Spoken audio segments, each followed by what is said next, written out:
So we'll go ahead with next topic on thermodynamics, which is one of the most important topics of thermodynamics. क्योंकि हमको आज thermodynamic processes in detail देखना है. तो if you remember last lecture में we have seen what is thermodynamic process. Thermodynamic process is a procedure in which a thermodynamic system goes from some initial state to some final state. जब thermodynamic system initial state से final state जाता है तो उसके thermodynamic variables, जिसको तुम state variables बोलते हो, उसकी वैल्यू भी चेंज होती है. तो थर्मोडायनामिक स्टेट वेरिएबल्स की value changes from some initial value to some final value.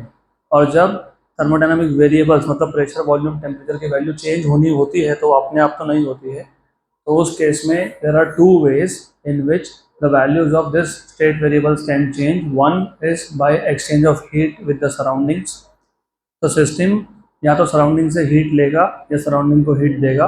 Heat लेगा तो पॉजिटिव हीट और देगा तो नेगेटिव हीट. या फिर work is done by the system और on the system. When you say work done by the system मतलब piston is move up and इस केस में final volume is greater than initial और work done is taken to be positive. And when work is done on the system जब तुम बोलते हो तो उस केस में पिस्टन इज मूव्ड डाउन तो work is done on the gas. Final volume is less than initial volume and work is taken to be negative. ये सब हमने लास्ट लेक्चर में देखा था. वन मोर थिंग, हमने लास्ट लेक्चर में types of thermodynamic processes start किया था. मैंने आपको रिवर्सिबल और इरिवर्सिबल प्रोसेस बताए थे दोनों. तो reversible process is a process which can be retraced in reverse direction. मतलब the path of the process in forward and reverse direction is the same. जिस पाथ के थ्रू एक्सपेंशन हुआ उसे पाथ के थ्रू कंप्रेशन भी हो रहा है. Correct. In such cases there is no loss of energy and such processes are quasi static in nature. मतलब very slow process. जहाँ पे very slow process बोला और temperature constant हो तो isothermal होता है, उसमें Boyle's law applicable है. PV equals to constant. Right. Pressure constant है तो आइसोबारिक है. आइसोबारिक है तो V is proportional to T. Charles law is applicable. और अगर वॉल्यूम कांस्टेंट है, वॉल्यूम कांस्टेंट है तो आइसोकोरिक है. आइसोकोरिक में pressure is proportional to temperature. बाकी डिटेल हम आज देखेंगे. Then we have seen one more type of process which is irreversible process. Irreversible process में the path of the process cannot be retraced in reverse direction. मतलब forward direction में path अलग होगा और reverse direction में path अलग होगा. In such processes there is permanent loss of energy due to dissipative forces like friction. या फिर the system may go into non-equilibrium states जैसे कि free expansion. Now we will go ahead with more types of thermodynamic process. आज हमको देखना है, if possible चारों आज कंप्लीट करने हैं. if not कोई बात नहीं, we will do it tomorrow. We want to see what is isothermal process in detail. We want to see what is isobaric process in detail. We want to see what is isoporic process in detail and adiabatic process in detail. चारों देखने हैं. अब ये जो चार process है, इन चारों process में, ये चारों प्रोसेस का स्टडी करने के लिए there are certain assumptions. Assumptions क्यों? क्योंकि मैं बार बार वो चीज़ लिखने नहीं वाला हूँ. तो there are some assumptions for the discussion of assumptions for the discussion of thermodynamic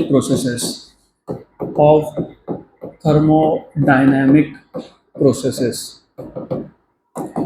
तो तीन अजम्पशन है दैट वी विल फॉलो. और बाय द वे थोड़ा सा कंफ्यूजिंग हो सकता है. ये जो तीन अजम्पशन है ये पहले तीन टाइप के प्रोसेस के लिए एप्लीकेबल है. मतलब कौन से? Isothermal, isobaric, baric and isochoric. Adiabatic के लिए दे मे और मे नॉट बी एप्लीकेबल. तो कौन से तीन assumption? Which is the first assumption?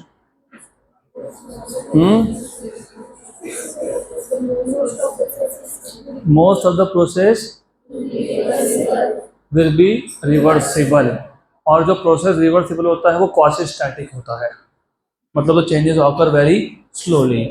तो most of the processes will be reversible. और रिवर्सिबल मतलब that is they are quasi static in nature. They are quasi static मतलब स्लो प्रोसेस. और मैंने इसलिए बोला कि एडियाबैटिक के लिए मे और may not be applicable. Adiabatic is not a very slow process. तो मैंने जब बोला कि most of the process reversible, मतलब I am talking about isothermal, isobaric and isochoric. Number two, the system involved is a gas filled in a cylinder fitted with movable, massless and frictionless piston.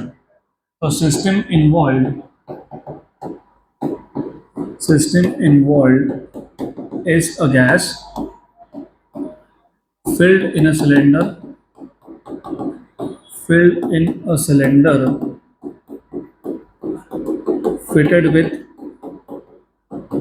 fitted with movable, massless and frictionless piston.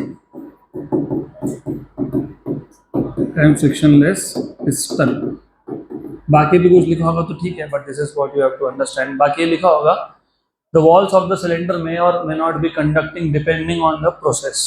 So the walls of the cylinder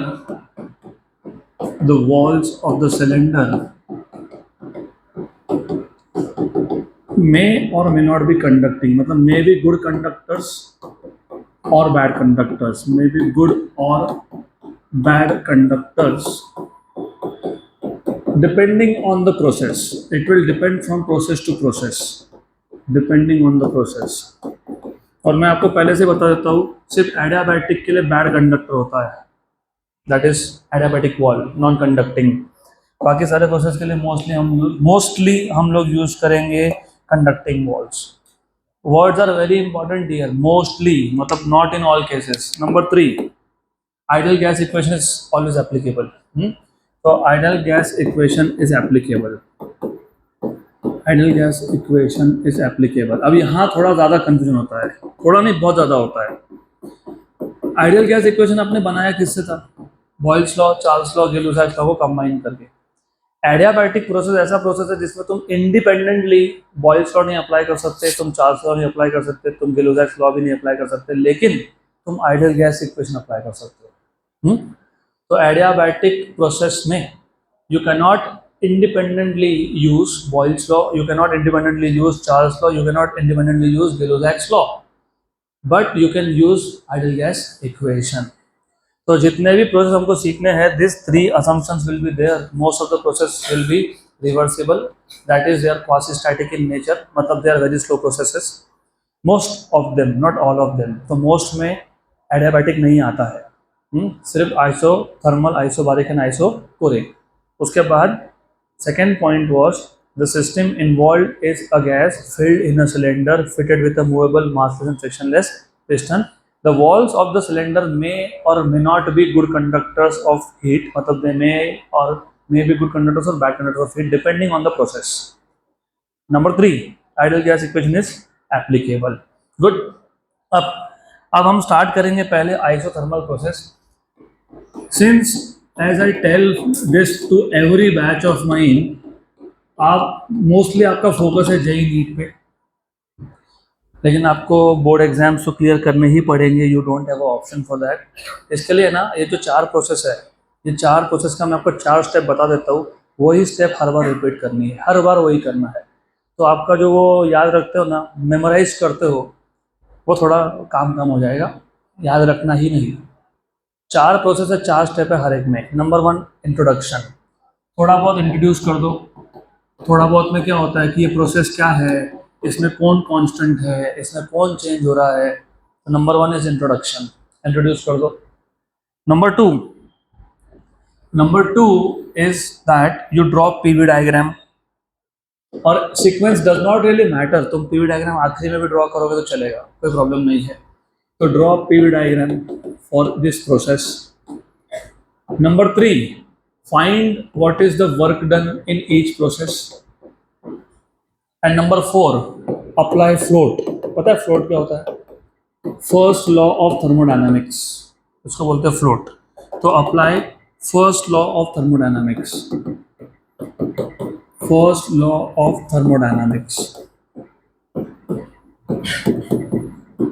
तो यही 4 steps तुमको perform करते रहने हैं चारों process में. आपको सबसे पहले इंट्रोड्यूस करना पड़ेगा ये प्रोसेस क्या है, इसमें क्या कांस्टेंट है, इसमें क्या चेंज हो रहा है, एक्सेट्रा एक्सेट्रा. जितने भी वेरिएबल्स है सब यहीं पे लिस्ट बना के छोड़ दो। वी आई क्या है, वी एफ क्या है, पी आई क्या है, पी एफ क्या है। उसके बाद number 2, draw PV diagram. Number 3, derive the expression for work done. PV diagram तुम चाहो तो लास्ट में भी ड्रॉ करो, does not matter really. Good. And then apply first law of thermodynamics. और अगर तुम ऐसा याद रखते हो ना, ब्रेन मैपिंग करते हो, गारंटीड है तुमको बोर्ड में पूरा मार्क्स मिल जाएगा without spending time on this. 5 minute का, 5 मिनट है हर एक प्रोसेस, डन, खत्म। मुझे टाइम लगेगा क्योंकि I have to explain and also write down some certain points here. So we'll start with isothermal process and we'll repeat this process for each of the coming cases. So isothermal नाम में ही है, iso same thermal temperature. So a process that occurs at constant temperature is called as isothermal process. A process या फिर a thermodynamic process that occurs at constant temperature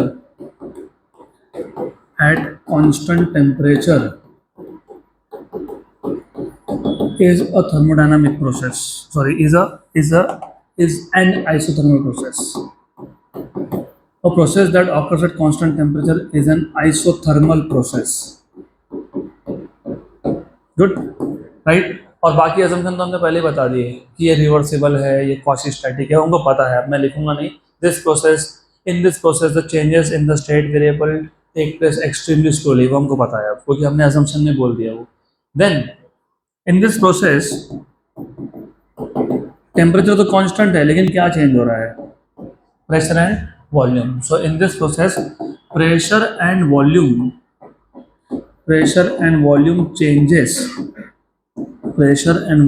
changes at constant temperature.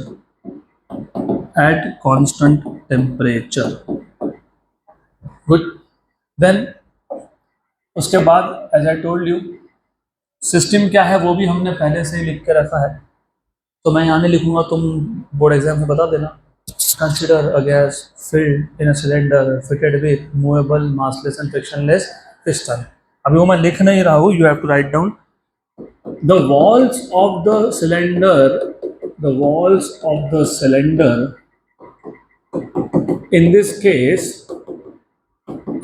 Case are conducting. तो isothermal के लिए in fact conducting walls होने चाहिए, क्योंकि imagination जब तुम इमेजिन करने जाओगे ना, यू विल थिंक अरे कंडक्टिंग वॉल है तो हीट तो बाहर चला जाएगा या हीट अंदर आ जाएगा, मतलब सिस्टम तो हीट एक्सचेंज कर रहा है सराउंडिंग के साथ, तो टेम्परेचर या तो बढ़ेगा या तो कम होगा। ऐसा नहीं है, बताता हूँ क्यों, बाद में बताता हूँ मैं। तो ऑलवेज रिमेंबर, इनफैक्ट आइसोथर्मल मतलब टेम्परेचर सेम रखने के लिए वॉल्स एडियाबैटिक नहीं चलते, वो क्या होने चाहिए, कंडक्टिंग। क्या होने चाहिए, कंडक्टिंग। अब कंडक्टिंग क्यों होने चाहिए वो सोचो, क्यों होना चाहिए। Let us take an example of that. Suppose मेरे पास ये सिस्टम था, so it is a cylinder fitted with a movable massless and frictionless piston. So you have a cylinder which is fitted with a movable massless and frictionless piston, and you have a gas, and you are not supplying any heat to this gas. तुमने external burner वगैरह कुछ नहीं लगाया है, correct, good. तो what do you think, work done अगर होगा, work done दो टाइप का है, you can imagine any case, you can imagine कि work is done by the gas और ऑन द गैस। अगर work done by the gas है तो gas will use its internal energy to push the piston up. अगर gas खुद का energy use करे तो टेम्परेचर मस्ट गो डाउन, सही बात है। लेकिन कंडक्टिंग वॉल्स होने की वजह से बाहर से वापस से एनर्जी मतलब हीट अंदर आ गया, इसका मतलब गैस का इंटरनल एनर्जी कम हुआ ही नहीं। गैस ने वर्क किया, लेकिन जितना वर्क किया उतना का उतना एनर्जी सराउंडिंग से ले भी लिया वापस, तो जितना गया उतना आया, मतलब एनर्जी इज कांस्टेंट, मतलब टेम्परेचर इज कांस्टेंट। इसके लिए walls should be conducting in nature, मतलब in this case, okay, good. और अगर मैं पिस्टन को नीचे पुश करता हूँ, कंप्रेशन करता हूँ, तो कंप्रेशन में work is on the gas, work done is energy which can neither be created nor be destroyed. तो किसके पास जाएगा, गैस के पास। तो गैस का एनर्जी क्या होना चाहिए, इंक्रीज होना चाहिए। क्या होना चाहिए, क्या होना चाहिए, क्या होना चाहिए, इंक्रीज। तो टेम्परेचर भी क्या होना चाहिए, इंक्रीज नहीं होता, क्योंकि जितना वर्क गैस पे हुआ, जितना एनर्जी गैस को एक्स्ट्रा मिला, वो हीट के फॉर्म में गैस ने किसको दे दिया, सराउंडिंग को, hence the temperature remains constant. पक्का सर, गुड। इसके लिए आइसोथर्मल प्रोसेस में वॉल्स क्या होने चाहिए, कंडक्टिंग, क्या होना चाहिए, कंडक्टिंग। गुड। उसके बाद एक सिंपल सा काम करना, एक पूरा का पूरा पैरामीटर का लिस्ट बना के छोड़ देना। Let V I be the initial volume,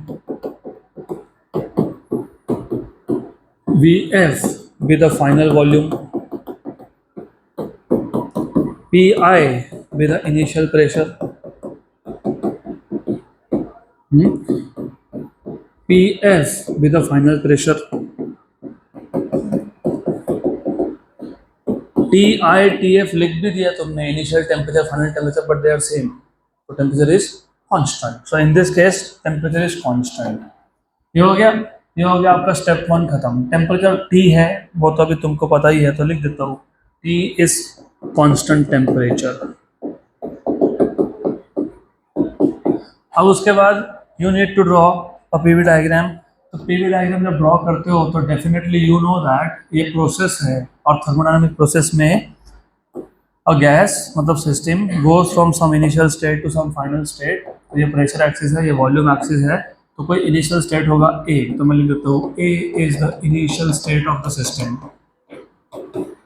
initial state मतलब some values of volume and pressure, temperature तो वैसे भी कांस्टेंट रहने वाला है। B is the final state of the system, final state of the system. यहाँ पे इनिशियल स्टेट पे जो वॉल्यूम का वैल्यू है वो वी आई है, और जो प्रेशर का वैल्यू है वो पी आई है। तो this is V I, this is P I, और यहाँ पे फाइनल स्टेट है बी। मैं फिलहाल एक्सपांशन की बात कर रहा हूँ, तो वॉल्यूम बढ़ेगा, टेम्परेचर कांस्टेंट अगर है, वॉल्यूम बढ़ेगा तो कौन कम होगा, प्रेशर, तो प्रेशर कम हो जाएगा, तो final pressure is less than initial pressure. तो ये हो गया आपके पास A state V I comma P I, और ये हो गया B state V F comma P F. Good. Then ये आइसोथर्मल प्रोसेस का जो ग्राफ है ना पीवी डायग्राम में, वो ऐसा दिखता है। So this is a PV diagram for an isothermal process, and remember arrowheads are really important because it tells you whether the gas is expanding or compressing. अगर गैस एक्सपांड हो रहा है तो work is done by the gas, work done by the gas तो positive work, positive work तो remember area under the curve से तो मिल जाएगा, पॉजिटिव वर्क तो पिस्टन इज मूविंग अप, और उल्टा एरो तो होता है कंप्रेशन के लिए। तो ये हो गया आपका पीवी डायग्राम। तो 2 स्टेप खत्म हो गए। अब आते हैं तीसरे स्टेप पे। तीसरे स्टेप पे यहाँ पे थोड़ा मैथमेटिक्स इन्वॉल्व है, और फिर भूल जाते हैं। अभी तो सब समझा, एग्जाम में सब भूल गए कि कैसे डिराइव करते हैं। तुम भूल क्यों गए, क्योंकि तुम याद रखने की कोशिश करते हो। You are not suppose to remember anything. Physics में पहली बार समझ गया ना, तो याद नहीं रखना पड़ता, अपने आप याद आता है। बराबर, गुड। तो अभी याद कैसे आता है, आपको क्या करना है, वो डन फाइंड करना है। वर्क डन के लिए प्रोसेस क्या था, पहले पहले पहले we talk about infinitesimal displacement, मतलब small amount of work done. तो सबसे पहले small amount of work done का इक्वेशन पता होना चाहिए। We know that small amount of work is done to move the piston up, to move the piston up, and is given by what is amount of work done, it is, if you remember, PdV। ठीक है, FdX भी बोलोगे तो FdX बाद में PdV ही बनने वाला है। इफ यू रिमेंबर, मैंने वो बताया था आपको, अगर डिस्प्लेसमेंट dx है तो FdX ये होता है प्रेशर इनटू एरिया AdX, और ये बन जाता है आपका PdV। This is PdV, correct है, no problem with that. What is the total amount of work done, so therefore total work done, ये तो तुमने स्मॉल डिस्प्लेसमेंट के लिए किया, मतलब स्मॉल चेंज इन वॉल्यूम के लिए किया। तो total work is obtained by integration dW from initial state A to final state B। अब मैंने फिलहाल फिलहाल मैंने वेरिएबल्स नहीं लिखे, मैंने सिर्फ स्टेट लिखा। क्यों नहीं लिखा बताता हूँ। Integration PdV initial state A to final state B, अभी भी मैंने पैरामीटर्स नहीं लिखे, मैंने स्टेट लिखा। क्यों लिखा, प्रॉब्लम क्या है? मैंने आपको बताया था जब लास्ट टाइम मैंने आपको वर्क डन का कॉन्सेप्ट इंट्रोड्यूस किया था, आई told you one thing, do you remember what was that? कि फिलहाल टेम्पररी हम प्रेशर कांस्टेंट मान रहे हैं, और प्रेशर कांस्टेंट अगर था तो वो इंटीग्रेशन के बाहर गया था, और अगर प्रेशर कांस्टेंट था तो वो आइसोथर्मल नहीं, वो आइसोबारिक प्रोसेस था। यहाँ पे आइसोबारिक है क्या? नहीं, को नहीं है आइसोथर्मल। मतलब प्रॉब्लम क्या हो गया, मैथमेटिकली प्रॉब्लम है यहाँ पे। प्रॉब्लम ये है कि इंटीग्रेशन के अंदर जो दो तुमने वेरिएबल लिखे, दोनों वेरिएबल है, कांस्टेंट एक भी नहीं है, और इंटीग्रल सिंगल है।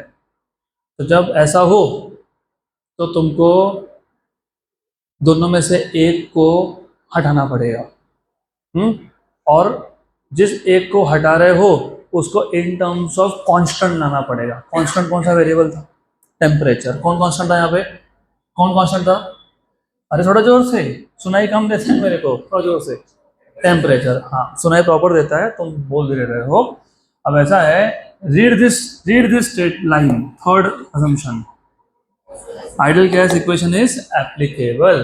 तो मुझे P नहीं चाहिए क्योंकि P और V दोनों वेरिएबल है। तो what I will do is PV equals to nRT, तो P equals to nRT by V। अब इस इक्वेशन नंबर 2 को इक्वेशन 1 में सब्स्टिट्यूट कर दूंगा। So therefore you will have work done W equals to integration. Now I will write initial volume to final volume, PdV। P क्या हो गया? nRT by V, और साथ में कौन हो गया? dV। अब n, R और T क्या है? कॉन्स्टेंट्स है। तो therefore work done equals to nRT outside integration V initial to V final dV by V। Correct? What is integration of dx by x? log x, right? तो ये आ जाएगा log of v। कौन सा log? Base 10 की natural, this is natural log of v from initial volume to final volume. Correct? और ये definite integral था, तो डेफिनेट इंटीग्रल में हम लोग कांस्टेंट ऑफ इंटीग्रेशन नहीं लिखते। करेक्ट? क्योंकि यहाँ पे तुमको लिमिट्स पता है, इसके लिए you don't write down plus c constant of integration. therefore w equals to nRT log of final value minus log of initial value। what is log a minus log b? log of a upon b।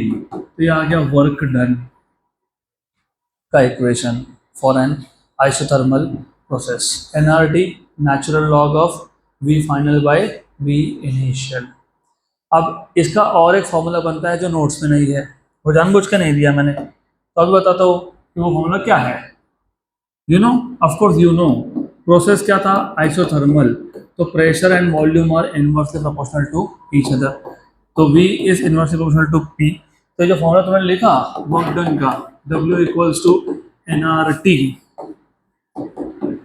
log of V final by V initial। what will be V final by V initial? it will be P initial by P final। तो यहाँ जाएगा P initial by P final। अब ये कब use करना, वो कब use करना, बहुत सिंपल है। अगर तुम्हारे पास इनिशियल और फाइनल वॉल्यूम की वैल्यू है तो ये यूज कर लो, अगर प्रेशर्स की वैल्यू है तो ये यूज कर लो, बराबर? दोनों की है तो कोई भी यूज कर लो, answer will be the same. Good. तो ये हो गया आपका स्टेप नंबर 3 कंप्लीट। थोड़ा step number 4, application of float, है ना, मैंने बताया था, देखा है। उसके बाद वर्क डन था, वर्क डन के बाद क्या था? Application of first law of thermodynamics. सही है, पक्का? अब जब तुम फर्स्ट लॉ ऑफ थर्मोडायनामिक्स लिखते हो तो उसमें Q या फिर डेल्टा Q की बात होती है, that is the amount of heat supplied. और हमको पता है the amount of heat supplied will be partially used to increase the internal energy and partially used to do work. अब मैं शायद, जहाँ तक मुझे याद है, इसको मैंने Q लिखा है, तो I just keep this same notation जो नोट्स में दिए वो। तो व्हाट इज Q? तो Q क्या है वो भी तो बता दो फिर। What is Q? Q is heat supplied, heat supplied. और delta U is change in internal energy, और W तो वर्क डन है वो तो पता ही है, change in internal energy. But the thing here is that isothermal process में टेम्परेचर चेंज हो रहा है क्या? टेम्परेचर चेंज नहीं हुआ तो इंटरनल एनर्जी चेंज नहीं होता है। तो since temperature is constant, if temperature is constant मतलब derivative of temperature मतलब change in temperature is zero. If change in temperature is zero, delta U is also zero. क्यों? It is NCV delta T. याद है क्या delta U is NCV delta T? तो therefore delta U is also zero. मतलब there is no change in internal energy. Therefore according to first law of thermodynamics मतलब equation number 1. So from equation 1 I can write down Q equals to W and W equals to nRT natural log of V final by V initial या फिर nRT natural log of P initial by P final। मतलब what you understand from this particular equation is that जितना भी heat supply किया पूरा का पूरा heat ने क्या कर दिया? वर्क। तो गैस ने खुद ने कुछ रखा ही नहीं। जब गैस ने खुद ने कुछ रखा नहीं तो गैस का टेम्परेचर बढ़ेगा क्या? नहीं। तो टेम्परेचर बढ़ रहा है क्या? नहीं। टेम्परेचर नहीं बढ़ने का मतलब होता है आइसोथर्मल। क्या होता है? आइसोथर्मल। तो प्रोसेस इज आइसोथर्मल। हो गया? Good, right. तो इसको ऐसे ही रखना, एकदम स्मूथली जाएगा, कुछ नहीं है। ये सारे स्टेप्स बताएगा तुमको मैंने, introduction, PV diagram, work done and lastly apply first law of thermodynamics. तो ये हो गया आपका पहले टाइप का प्रोसेस। दूसरे टाइप का process we can discuss any process that you want. Adiabatic, adiabatic मैं आखिरी में करूंगा, but we can discuss if you want isobaric, isochoric, whatever it is. तो चलो दूसरा देखते हैं। दूसरा कौन सा प्रोसेस लेंगे? आइसोबारिक ले लेते हैं। Isobaric, isobaric, isobaric process. So a thermodynamic process, तो पहले we'll start with introduction of course. A thermodynamic process which occurs at constant pressure is known as isobaric process. So thermodynamic process, a thermodynamic process that occurs at constant pressure, at constant pressure is known as isobaric process, is known as isobaric process.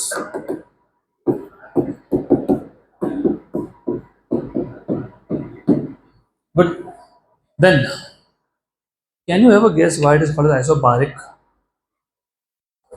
How to pata hai pressure response? You remember which device do you use to measure pressure? Barometer.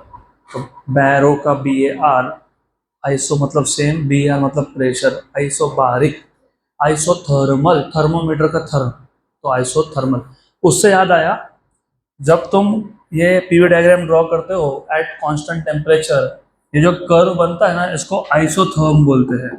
क्या बोलते हैं इसको? Isotherm. तो इसे isotherm, right. और इससे याद आया, all the processes which involves change of phase, change of state, from solid to liquid मतलब ice to water, from liquid to gas मतलब वाटर टू स्टीम, और द अदर वे राउंड, ये सारे के सारे आइसोथर्मल प्रोसेस होते हैं। Because heat supplied या फिर heat taken out does not change the temperature but it just changes the phase.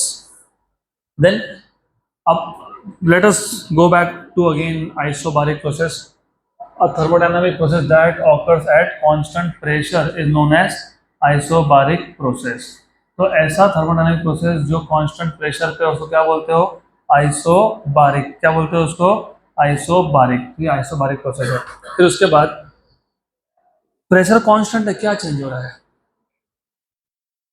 Volume and temperature. So in this process,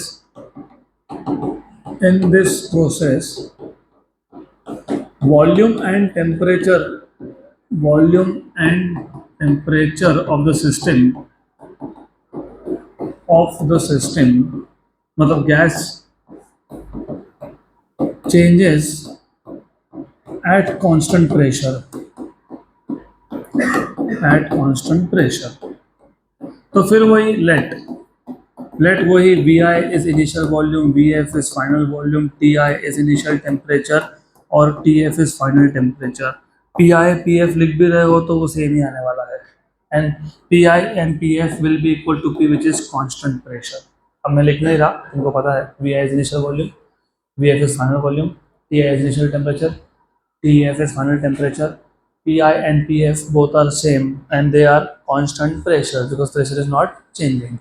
good, तो वही सब था, यहाँ पे भी वैसे ही था। उसके बाद फिर वही एक स्टेट लेना पड़ेगा, इनिशियल स्टेट। तो A state is initial state, B state is final state. Good, फिर एक पीवी डायग्राम ड्रॉ कर दो। तो draw a PV diagram, indicator diagram. इस केस में pressure is constant, pressure constant मतलब कौन सा लॉ एप्लीकेबल है? Charles law. तो चार्ल्स लॉ के अकॉर्डिंग अगर टेम्परेचर बढ़ रहा है तो वॉल्यूम भी बढ़ेगा। तो ये हो गया इनिशियल स्टेट, ये हो गया final state. Volume at initial state is V I and at final state is V F, but the pressure remains same. Correct, बराबर। तो it is the line parallel to volume axis, क्योंकि pressure यहाँ पे change नहीं हो रहा है, volume change हो रहा है, एक्सपांशन हो रहा है, बट प्रेशर इज कांस्टेंट। और work done in this case will be positive again, क्योंकि यहाँ पे हम लोग एक्सपांशन की बात कर रहे हैं। It is given by area under the curve. और ये जो लाइन है ना, इसको आइसोबार बोलते हैं।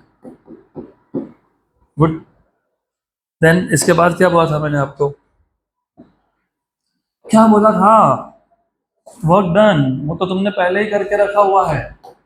If you know, work done हमने आइसोबारिक के लिए पहले ही डिराइव करके रखा है, फिर सब वही है, dw equals to pdv। so work done in moving the piston up, मतलब the work done in small displacement of the piston is pdv, then total work done w is integration dw from initial volume to final volume, मतलब from initial state A to final state B। तो from initial state A to final state B। फिर लिखोगे pdv। अब यहाँ पे problem वो नहीं है कि दोनों वेरिएबल है, एक कांस्टेंट एक वेरिएबल है, तो V I to V F. और जो कांस्टेंट होता है वो इंटीग्रेशन के डायरेक्टली बाहर जाता है। आ गया बाहर? यस, आ गया बाहर, वेरी गुड। तो V I to V F, तो ये क्या आ गया आपके पास? Integration v from V I to V F. तो ये क्या हो गया? Work done equals to P V final minus V initial. हो गया? गुड, राइट, पक्का। तो this is the formula of work done. आगे जाके मैं इसी वर्क डन को टेम्परेचर के टर्म्स में लाऊंगा, अभी थोड़ी देर में हमको टेम्परेचर के टर्म में क्यों लाना बताता हूँ मैं आपको। Do you remember Mayer's relation? What was the heat supplied at constant pressure? Cp minus Cv equal to R मुझे पता है, लेकिन heat supplied at constant pressure हमने dE प्लस dW लिखा था, NCPDT, NCPDT। तब आपको मैंने बोला था कि ये NCPDT कहाँ से आता है वो तुम आगे सीखोगे। आगे मतलब this is a time for you to know कि ये NCPDT क्यों लिखते थे, अब समझेगा। गुड, तो एज आई टोल्ड यू, तीसरा स्टेप वर्क डन है, चौथा स्टेप क्या है? What is the fourth step? Applied first law of thermodynamics, float Q equal to delta U plus W। सही है, but as you know that we just have derived what is W, it is P V final minus V initial। and if you remember that, you must remember, ये तुमने derive करके रखा था, क्या था? NCVDT, NCVDT मतलब delta T. तो इसको फिलहाल ऐसा ही रखो, या फिर you can go one step ahead, you can write down it is NCVT final minus T initial, equation number 3। Good, अब मैं थोड़ा सा चेंज करूंगा, थोड़ा थोड़ा, ज़्यादा नहीं, little bit. Then you have W equals to P V final minus P V initial। But do you remember PV equals to nRT. Remember third assumption क्या था? Ideal gas equation always applicable. अब बोलोगे PF VF क्यों नहीं लिखा? वो pressure constant है, pressure is same. तो what is PVF? What will be PVF? NRTF. हाँ, ये जो तुमने लिखा पीवीएफ, ये क्या हो गया? एनआरटीएफ. और ये क्या होगा? एनआरटीआई. तो what is work done? NR outside you have TF minus TI. इसको बोल दूंगा इक्वेशन नंबर 2. अब इक्वेशन नंबर 2 और 3 ये इक्वेशन नंबर 1 में सब्स्टिट्यूट कर लेंगे. So let us substitute equation number 2 and 3 in 1. So from equation number 1, 2 and 3, 1, 2 and 3, Q equals to delta U. What is delta U? N CV T final minus T initial plus work done. What is work done? N R T final minus T initial. N common और T final minus T initial भी common. तो क्या बचा? CV plus R. You know what is CV plus R? CP. क्या होता है वो? CP. तो Q equals to N CP T final minus T initial, मतलब एन सीपी डी टी या फिर N CP delta T. That is why जब भी हमने प्रेशर कांस्टेंट की बात की तो हमने बोला हीट सप्लाइड इज एन सीपीडीटी, और जब कांस्टेंट वॉल्यूम की बात की तो हमने बोला एन सीवीडीटी, क्योंकि कांस्टेंट वॉल्यूम पे वर्क डन थोड़ी होने वाला है. तो वर्क डन नहीं होता ना, मतलब ये डब्ल्यू वाला टर्म आएगा ही नहीं, तो एन सीवीडीटी है ना वो. Good, clear. तो ये हो गया आपका सेकेंड प्रोसेस खत्म. Simple. So a process that occurs or that takes place at constant pressure is called as isobaric process. Okay. In this process, volume and temperature change at constant pressure. Let VI, VF, TI, TF, P, A and B. Initial volume, final volume, initial pressure, final pressure, initial temperature, final temperature, constant pressure, initial state A and final state B. हो गया. उसका PV diagram draw कर लिया. Good. It is line parallel to volume axis. हो गया. उसके बाद work done. W equal to P V final minus V initial. Then first law of thermodynamics, it separate Q equal to delta U plus work done. Delta U is N CV T final minus T initial, और work done is P V final minus P V initial. P V final is NRTF and P V initial is NRTI. NR बाहर आ गया तो you have work done as NRT final minus T initial, और साथ में delta U था ही, मतलब N CV T final minus T initial plus NRT final minus T initial. N T final T initial बाहर, अंदर बचा CV plus R, that is CP. Good. Then let us move to the next and the most simple process of all, isochoric. तो ये जो isochoric process है ये सबसे सबसे सिंपल प्रोसेस है, कुछ है ही नहीं इसमें. It is too simple. Isochoric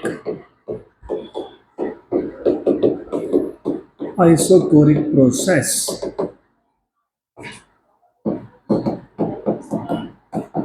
तो in this case what is constant? Volume. So process that takes place that occurs at constant volume is known as isochoric process.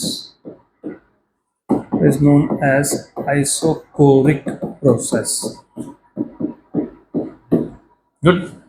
Then of course what is changing in this process?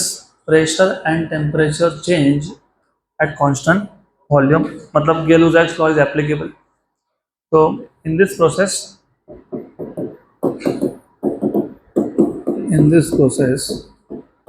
pressure and temperature, volume नहीं है, pressure and temperature changes at what? Constant volume changes at constant volume. ये यहाँ तक पक्का पक्का, sure sure, good. फिर story वही है। P I is initial pressure, P F is final pressure, T I is initial temperature, T F is final temperature, V is constant, A is initial state, B is final state. इसलिए मैं बोलता हूँ हर बार ना notes और text book के पीछे मत भागा करो, make things simple for your self. खुद से जितना पढ़ोगे उतना ही चीज़ें सिंपल होगी। टीचर्स का काम होता है सिर्फ आपको गाइड करना, हेल्प करना, बाकी तो तुम खुद ही करोगे। क्लियर यहाँ तक? पक्का पक्का पक्का, श्योर श्योर, 100%। इसके बाद क्या किया था? PV diagram. कौन सा diagram? PV diagram, that is indicator diagram और पीवी डायग्राम। तो इस केस में you have a pressure and a volume axis. Since volume is constant, volume constant है तो it will be a line parallel to pressure axis. ये हो गया initial state A जहाँ पे प्रेशर की वैल्यू है पी आई। ये हो गया final state B where you have the value of pressure as EF. So you can see pressure is decreasing but at constant volume, क्योंकि एरो हेड ए से B है, उल्टा करता तो प्रेशर इंक्रीजेस, राइट। बट ठीक है, एनीवेज, तो this is called as isochore. और भी इसके अलग अलग नाम हो सकते हैं, मेरे को नहीं पता, तो आई जस्ट कॉलिंग इट, वो आइसोकोरिक का आई से निकाल दिया, ठीक है, आइसोकोर हो सकता है अलग अलग नाम। तो अब इसके बाद क्या किया था? Work done. क्या किया था? Work done. वर्क डन तो होता ही नहीं ना इसमें, वर्क डन होता है क्या इसमें? नहीं, work done in this process is zero. तो यहाँ पर W तो है ही नहीं, जीरो है। क्यों जीरो है? वर्क डन सिर्फ तब होता है जब वॉल्यूम चेंज हो। वॉल्यूम तो चेंज हो ही नहीं रहा, राइट, गुड। और हमेशा जब वॉल्यूम चेंज हो तो वर्क डन होता ही है, ऐसा भी नहीं है। फ्री एक्सपेंशन, फ्री एक्सपेंशन में क्या हुआ था? वॉल्यूम बढ़ा था लेकिन वर्क डन हुआ था नहीं, गुड। तो एनीवेज, इसके बाद क्या अप्लाई करोगे? फ्लोट, first law of thermodynamics, Q equals to delta U plus W। लेकिन W क्या है? जीरो। तो W इज जीरो, तो W इज जीरो मतलब Q equals to delta U। बराबर। और डेल्टा U क्या होता है? NCV डेल्टा T, मतलब NCV T final minus T initial. तो जितना भी तुमने हीट सप्लाई किया, पूरा का पूरा हीट किस में यूज हो गया? टू इंक्रीज द टेम्परेचर, मतलब increase the internal energy, no work is done. पक्का पक्का। तो वर्क डन होगा क्या यहाँ पे? नहीं। तो ये हो गया आपका थर्ड टाइप का प्रोसेस खत्म,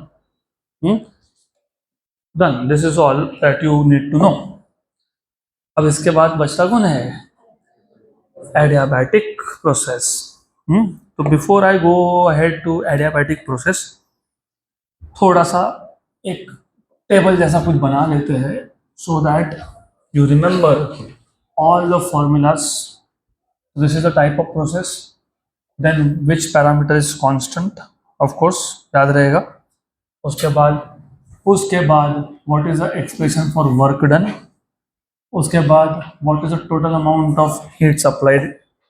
So you have type of process, you have constant parameter, you have what is the equation of work done, what is the total heat supplied। PV diagram में ड्रॉ नहीं करूंगा। तो सबसे पहले हमने देखा कौन सा प्रोसेस? आइसोथर्मल। तो we have seen isothermal process. तो सबसे पहले what we have seen is isothermal process. So type of process isothermal. What was constant in this case? Temperature. What was work done? nRT, log of V final by V initial, या फिर nRT log of P initial by P final। और क्योंकि temperature था constant तो energy change हुआ क्या? नहीं। तो all the amount of work, मतलब all the heat supplied is doing work, all the heat supplied is doing work. तो ये भी सेम ही आएगा ना फिर, गुड, पक्का, श्योर। पक्का पक्का। यू सी, फिजिक्स में कन्वेंशंस हम लोगों ने ऐसे क्यों रखे थे? मैंने बोला था कि जब एक्सपांशन होगा तो पिस्टन ऊपर जाएगा, पिस्टन ऊपर जाएगा तो final volume is greater than initial volume. What then is positive, what then is positive. अगर टेम्परेचर चेंज हो नहीं रहा है, टेम्परेचर चेंज हुआ क्या? नहीं। तो गैस ने खुद का एनर्जी यूज किया क्या? नहीं किया। तो गैस ने एनर्जी कहाँ से लाया वर्क करने के लिए? तुमको तुमको मतलब इन जनरल तुमको किसी को पैसे देने हैं, तुमने उधार लेके रखे हैं और तुमको अपने जेब से नहीं देने हैं, तो तुम क्या करते हो? किसी और से लेके देते हो, सराउंडिंग्स। तो गैस ने खुद का एनर्जी यूज नहीं किया, गैस ने सराउंडिंग से हीट लिया, सराउंडिंग से सिस्टम में हीट गया तो पॉजिटिव हीट होता है कि नहीं? होना ही चाहिए, क्योंकि यहाँ पे फर्स्ट लॉ थर्मोडायनेमिक के हिसाब से Q equals to delta U plus W है। डेल्टा यू तो जीरो है, तो Q इक्वल टू क्या है? W है। तो वर्क डन पॉजिटिव है तो हीट भी पॉजिटिव होना चाहिए, जो है तो वो है। करेक्ट, गुड, यहाँ तक क्लियर। देन दूसरा टाइप का प्रोसेस कौन सा था? आइसोबारिक। और बहुत इंटरेस्टिंग है थर्मोडायनामिक्स, सिर्फ ऑफ कोर्स सोचना पड़ता है, it is too simple. P V final minus V initial हो गया। करेक्ट। यहाँ पे heat supplied is N C P T final minus T initial. Good, good. Then you have isochoric, volume is constant, work done is zero और heat is N C V T final minus T initial. Now we can talk about the last type of process. Last मतलब जिसमें derivations है, उसके बाद फिर एक cyclic process है, वो देखेंगे बाद में. But we will first see the last type of process which involves little bit of derivation, that is adiabatic. Adiabatic process. Again same thing. We start with introduction of the process. So who can tell me what is an adiabatic process? बहुत सारे तरीके हैं बताने के। जैसे isothermal में temperature constant था, फिर प्रेशर कांस्टेंट था, फिर वॉल्यूम कांस्टेंट था। यहाँ पे कोई भी कांस्टेंट नहीं है, लेकिन exchange of heat is not allowed. तो सिस्टम से बाहर या सिस्टम के अंदर हीट नहीं आएगा। So process in which the exchange of heat with the surrounding is not permitted और not allowed is called as adiabatic process. A process in which exchange of heat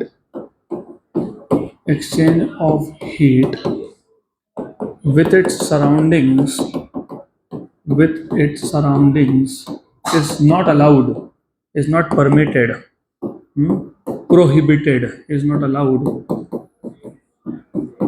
is known as adiabatic process. Adiabatic process. तो adiabatic process में Q is zero. But then of course you must also know, अब यहाँ पे थोड़ा सा ऐसा है कि फिर अगर एक्सचेंज ऑफ हीट अलाउड नहीं है तो या तो आपके पास जो सिलेंडर है उसके जो वॉल्स है वो नॉन कंडक्टिंग होने चाहिए।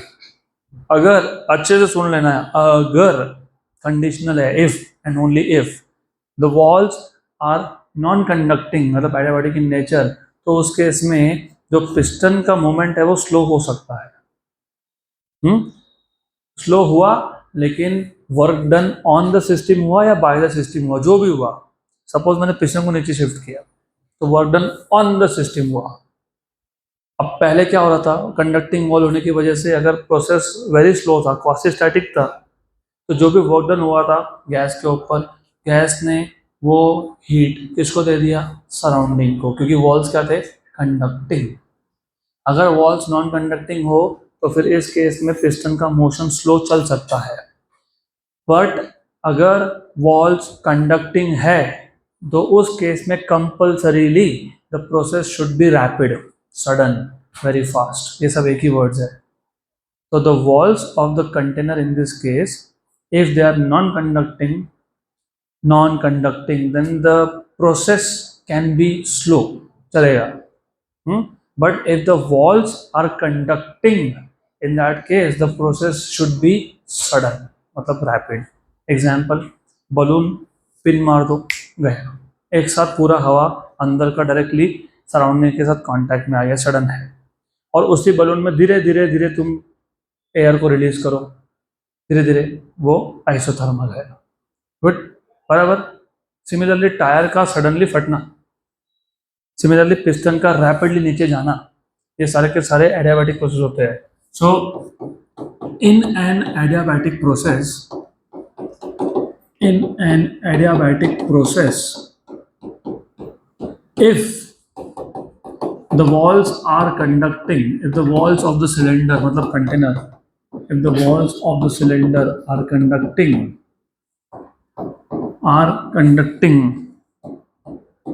अगर conducting walls हो, then the process is rapid, then the process must be rapid, fast होना चाहिए, sudden होना चाहिए, must be rapid अगर conducting है तो.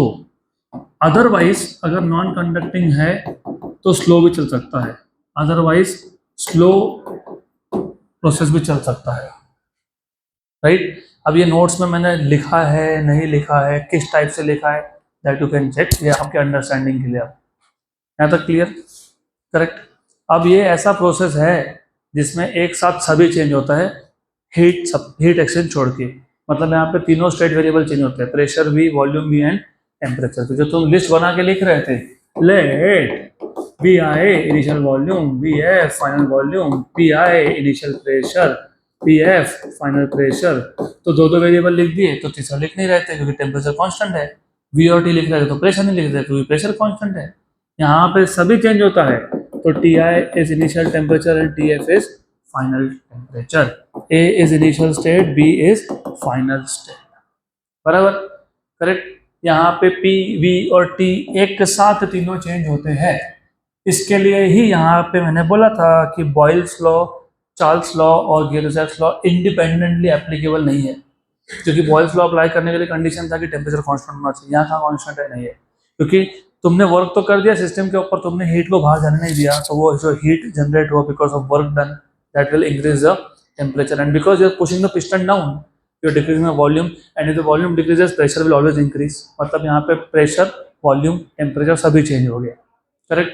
इसके लिए बॉयल्स लॉ नहीं लगा सकते, इसके लिए गिब्स लॉ भी नहीं चलेगा, इसके लिए चार्ल्स लॉ भी नहीं चलेगा. पक्का पक्का? क्लियर? Sure sure, 100% done. इसके बाद क्या देखा था हमने? PV diagram. अब थोड़ा सा अगर अच्छे से ध्यान दे दोगे तो आपका नीट लेवल का और हो मे बी जेडब्ल्यू मेंस लेवल का भी एक क्वेश्चन और सीईटी लेवल का क्वेश्चन 100% सॉल्व हो गया. फर्क इतना है आइसोथर्मल प्रोसेस और एडियाबैटिक प्रोसेस के कर्व का डिफरेंस सिर्फ इतना है कि इसका स्लोप ज्यादा होता है. तो आइसोथर्मल प्रोसेस के कंपैरिजन में एडियाबैटिक का स्लोप ज्यादा होता है, स्लोप इज मोर. तो अगर मैं आइसोथर्मल ऐसा दिखा रहा हूं तो एडियाबैटिक का स्लोप ज्यादा है. वो ज्यादा क्यों है बाद में देखेंगे हम, वो क्वेश्चन के फॉर्म में आएगा. तो here you have initial volume, this is initial pressure, this is final volume, this is final pressure. Correct. और यहाँ पे पूरे प्रोसेस में टेम्परेचर कांस्टेंट नहीं है, तो इसको आइसोथर्म नहीं बोल सकते हैं. So the difference between the PV diagram of isothermal process and adiabatic process is that adiabatic में स्लोप ज्यादा होता है. गुड. स्लोप ज्यादा होता है, याद रखना. देन उसके बाद क्या किया था? वर्क डन का फॉर्मूला डिराइव किया था. अब वर्क डन का फॉर्मूला डिराइव करने के लिए standard process is always the same, always and always and always. पहले तुम बोलोगे small amount of work done is PDV, फिर तुम बोलोगे total work done is integration DW मतलब PDV from initial state A to final state B. Correct. Same है, ये same है. यहां से आगे now the derivation will change. अब प्रॉब्लम क्या है, if you remember isothermal process, do you remember, आज ही सीखा था अभी 20 मिनट 25 मिनट पहले, क्या किया था हमने? हमने बोला कि दो वेरिएबल है, प्रेशर भी वेरिएबल है, वॉल्यूम भी वेरिएबल है, तो प्रेशर हटा के इन टर्म्स ऑफ क्या लाओ, वॉल्यूम। तो वहाँ क्या अप्लाई किया था, PV equals to NRT, PV equals to NRT, बराबर, सही, गुड। यहाँ वो नहीं कर सकते, क्यों नहीं कर सकते, क्यों नहीं कर सकते?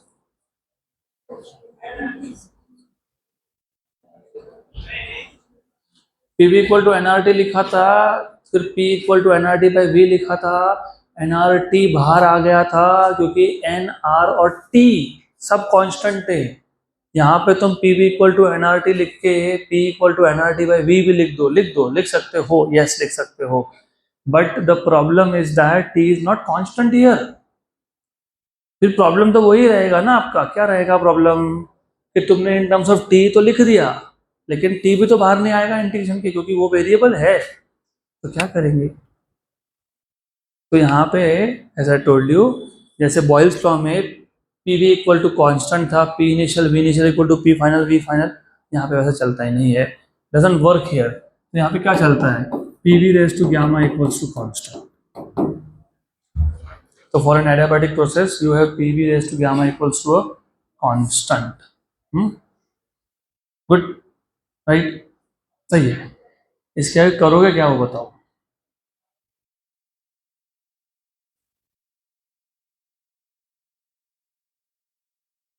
मैं तुमसे जो क्वेश्चन पूछ रहा हूँ वो मैथमेटिकल क्वेश्चन है, मैं आपसे ये पूछ रहा हूँ, ये यूज करना है? आपने बोला हाँ, क्योंकि वर्क डन, पहले तुम small amount of work done निकालते हो, फिर तुम टोटल वर्क डन निकालने के लिए इंटीग्रेट करते हो।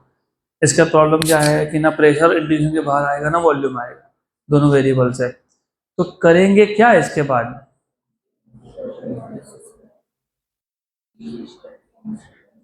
P initial V initial equal to P final V final, नहीं लग सकता ना, बॉयल्स लॉ है। P initial V initial raise to gamma equal to P final V final raise to gamma, वो लगेगा यस, लेकिन इंटीग्रेशन में क्या करोगे?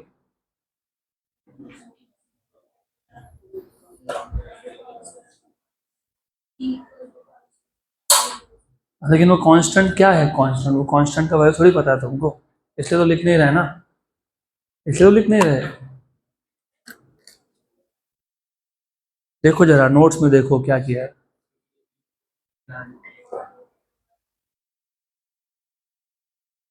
Good, PdV equals to nRT, good, लेकिन प्रेशर तो चेंज हो रहा है ना।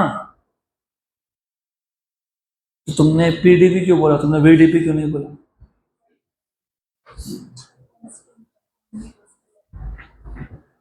अरे नोट्स में दिया है, जरा देख लो और देख के बताओ कि क्या स्टेप फॉलो किए हैं।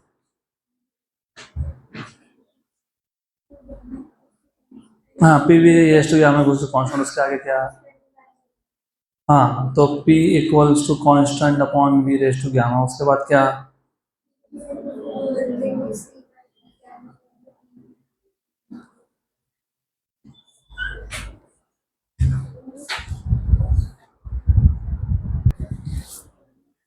तो क्या करोगे, कब से तो बोल रहा हूँ, यहाँ ध्यान दो। तो वर्क डन फाइंड करते वक्त ये पहला तो हमेशा स्टार्ट यहीं से करना पड़ता है। कहाँ से स्टार्ट करना पड़ता है? You say that small amount of work done in small increase in volume is PdV, then total work done is integration, फिर PV raise to gamma equals to constant, क्योंकि ये एडियाबैटिक प्रोसेस है, isothermal होता तो PV equals to constant लिखते, लेकिन ये adiabatic है, तो PV raise to gamma equals to constant, मतलब कांस्टेंट को C बोल दिया, तो P equals to C upon V raise to gamma. ये भी मुझे किसी ने बताया था कि सब्स्टिट्यूट करेंगे, करेंगे राइट। मेरा क्वेश्चन आपको ये था कि ये सब्स्टिट्यूट करने के बाद C का वैल्यू कैसे फाइंड करोगे वो बताओ। Then none of you told me anything, अभी बता देता हूँ कैसे। तो therefore work done equals to integration, A state के लिए वॉल्यूम वी आई था, इसके लिए वी एफ था, और पी क्या है, C upon V raise to gamma, और ये आ गया डी वी, बराबर, गुड। तो पी की जगह पे C upon V raise to gamma, C constant that can be taken out, yes. तो ये जो वी रेज टू गामा था, ये ऊपर जाके V raise to minus gamma बन गया, V initial to V final, तो work done equal to C. You should remember X raise to N का इंटीग्रेशन होता है X raise to N plus one upon N plus one, तो V raise to minus gamma का होगा V raise to minus gamma plus one upon minus gamma plus one within limits V I to V F. तो ये हो गया आपका W equals to C minus gamma plus one is one minus gamma, ये one minus gamma हो गया, और ये भी तुम upper limit V final one minus gamma minus minus what minus lower limit V initial one minus gamma. यहाँ तक आ गए? पक्का पक्का आ गए? श्योर, गुड, यहाँ तक कोई प्रॉब्लम नहीं है, वेरी गुड। तो प्रॉब्लम कहाँ है फिर? प्रॉब्लम था in finding out in determining the value of C. Find करना ही नहीं पड़ता वो, क्योंकि work done equals to one upon one minus gamma. ये सी को मल्टीप्लाई कर दिया, तो सी को मैंने कर दिया multiply, C into V final one minus gamma minus C into V initial one minus gamma. लेकिन you should see that this c is p raised to gamma, बराबर, which means this c can be written as p initial v initial raised to gamma, or it can also be written as p final v final raised to gamma। तो ये जो c है ना, ये अगर v f raised to one minus gamma के साथ है, तो यहाँ पे तुम लिखोगे फाइनल वाला, कौन सा फाइनल वाला, P F V F raise to P F V F raise to gamma, P F V F raise to gamma, ये हो गया सी, और साथ में कौन है, V F raise to one minus gamma minus C P I V I raise to gamma V I raise to one minus gamma. जब base same हो तो पावर को क्या करते हो, ऐड करते हो, क्या करते हो, ऐड। तो ये P F V F raise to gamma V F raise to one minus gamma, तो क्या लिखोगे, V F raise to gamma plus one minus gamma minus P initial V initial gamma plus one minus gamma और plus gamma क्या हो गया, cancel हो गया, क्या हो गया, कैंसिल हो गया। Therefore work done equals to one upon one minus gamma, क्या बचा, P F V F minus P I V I, है ना, P F V F minus P I V I, that is the equation of work done. अब ये equation कब use करना है, जब तुमको प्रेशर वॉल्यूम डायग्राम दिया है, क्योंकि प्रेशर वॉल्यूम डायग्राम से तुम इनिशियल और फाइनल प्रेशर और वॉल्यूम की इंफॉर्मेशन तुमको मिल सकती है, तब ये फॉर्मूला यूज करना है, P F V F minus P I V I.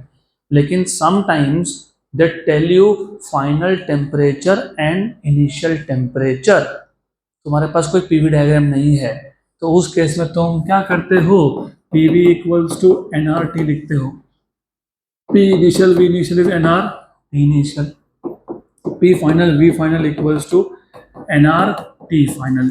Therefore work done in an adiabatic process becomes one upon one minus gamma N R T final minus N R T initial, तो N R आएगा बाहर, one minus gamma T final minus T initial, that is the work done in adiabatic process.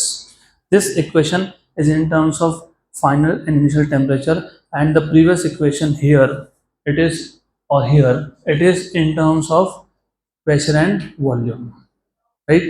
तो जब मैंने आपको बोला कि work done कैसे डिराइव करोगे, तो माय एग्जैक्ट क्वेश्चन वाज कि ये कांस्टेंट की वैल्यू डिटरमाइन कैसे करोगे। तो P initial V initial raise to gamma equal to P final V final raise to gamma is constant, बराबर। तो वो C की वैल्यू यहाँ से मिलेगी, and then you just substitute and you have the two expressions for work done in an adiabatic process, one upon one minus gamma P F V F minus P I V I, या तो फिर N R upon one minus gamma T F minus T I, right, clear यहाँ तक। And the last thing that you do is apply float, first law of thermodynamics. तो Q equals to, क्या होता है Q equals to, delta U plus W, but in this case in an adiabatic process Q की value कितनी है, 0, तो 0 equals to delta U plus W, मतलब delta U equals to minus W, मतलब minus N R upon one minus gamma. अभी कहीं कहीं पे माइनस नहीं लिखते, तो गामा माइनस वन कर देते हैं, करेक्ट। तो गामा माइनस वन किया मतलब माइनस एन एब्जॉर्ब कर लिया, तो यह क्या आएगा, T final minus T initial. कई बुक्स में वन माइनस गामा लिखेंगे, फिर इधर T I minus T F लिखेंगे। तो मैं आपको सीधा सजेशन देता हूँ, याद ही मत रखो, सिर्फ वर्क डन याद रखो, कंफ्यूजन का कोई केस ही नहीं बचता. Just remember work done. क्या है work done? 1/1 minus gamma P F V F minus P I V I, या फिर N R upon 1 minus gamma T final minus T initial. तो this is also equals to minus 1/1 minus gamma P F V F minus P I V I. ये आ गया आपका first law of thermodynamics में से delta U का value. अब थोड़ा सा ध्यान दो, थोड़ा नहीं बहुत सारा ध्यान दो, पूरा ध्यान दो क्योंकि ये इंपॉर्टेंट है. When you say that the exchange of heat is not allowed, exchange of heat is, and if the piston is moving up, piston is moving up, तो piston is moving up मतलब work is done by the gas, और वो work done by the gas क्या होता है? Positive. क्या होता है? लेकिन हीट तो मिला नहीं गैस को, तो गैस ने वर्क डन कहाँ से किया? तुमको तो पैसा मिला नहीं, तुमने दे दिया, तो तुम्हारा पैसा क्या हो गया? कम. तो गैस को तो बाहर से एनर्जी मिला नहीं, गैस ने वर्क डन में यूज कर दिया, तो गैस का एनर्जी क्या हुआ? कम, इसलिए माइनस आया. करेक्ट? पक्का? श्योर? गुड. तो अभी ये जो टेबल था इसमें और एक प्रोसेस को ऐड कर लेते हैं, that is adiabatic. Nothing is constant, सिर्फ I will say heat exchange is zero, Q is 0. Good. What is the formula for work done? 1/1 minus gamma PF VF, या फिर इन टर्म्स ऑफ अगर temperature लिखना होगा तो in terms of temperature भी लिख सकते हैं. NR क्या लिखोगे? T final minus T initial. T final minus T initial. Q is 0, वो तो लिख दिया. Q 0 है तो डेल्टा U कितना है? तो मैं ऑब्लिक डेल्टा यू कर देता हूँ. राइट? तो माइनस वर्क डन, मतलब वर्क डन का सिर्फ नेगेटिव साइन लगा देना, हो गया. गुड. पक्का पक्का? Sure sure. So this are the 4 processes that you should know. और ये 4 प्रोसेसेस बहुत इंपॉर्टेंट है क्योंकि इस पर डायरेक्ट भी क्वेश्चन आते हैं, और अभी मतलब from next lecture we will start with heat engine. Heat engine पूरा का पूरा इन चारों प्रोसेस पे ही ऑपरेट होता है. Good. That's it for today.